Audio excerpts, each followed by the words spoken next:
সকাল সকাল ঘুম থেকে উঠে আমার মনে হচ্ছিল যে আমি একটু সিটরুটি পিঠা খাবো। আমি জানি না কার আঞ্চলিক ভাষায় এটাকে কি বলা হয়, তবে আমার আঞ্চলিক ভাষায় এটাকে সিটরুটি পিঠাই বলা হয়।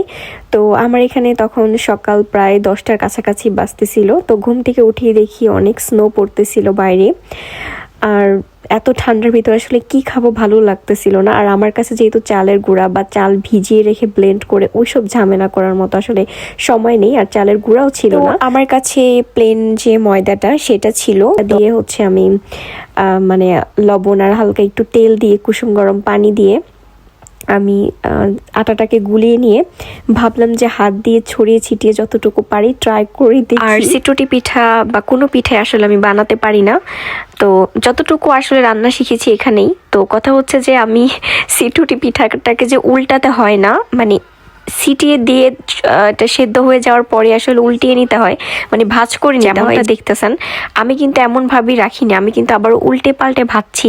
তো এটা আমার মা শুনে বলতেছিল যে এরকম করতে হয় না, জাস্ট এই যে কাঁচা আটাটা কাঁচা ভাব মানে চলে যাওয়ার পরে নিচের তলাটা হয়ে গেলেই মানে এটা ভাঁজ করে রেখে দিতে হয়। তো আমি যেহেতু জানতাম না, আমি উল্টে পাল্টে ভেজে নিয়েছিলাম।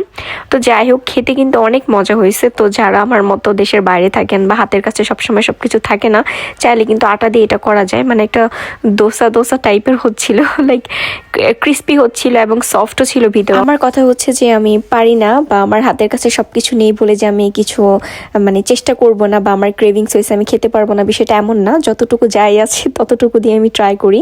তো এই যে বাইরের অবস্থা ছিল এরকম, ওয়েদারে দেখাচ্ছিল যে রেইন হচ্ছে, বাট রেইনটাকে আসলে এত ঠান্ডার কারণে পানিটাই আসলে বরফ হয়ে পড়তেছে।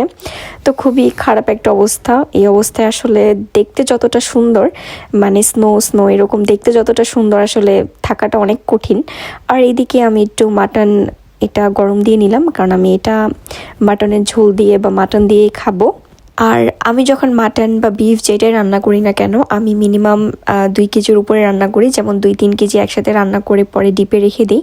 তো তেমনটাই আমি এখানে প্রায় 2.5 কেজির উপরে, 3 কেজির একটু কম রান্না করেছিলাম। তো বাকিটা আমি ডিপ ফ্রিজে রেখে দিয়েছি বক্স বক্স করে। যখন আসলে ডিউটি থাকবে বা থাকে না যে বিজি, সে টাইমে জাস্ট একটু মাইক্রোওয়েভ করে নিলেই হয়ে যাবে।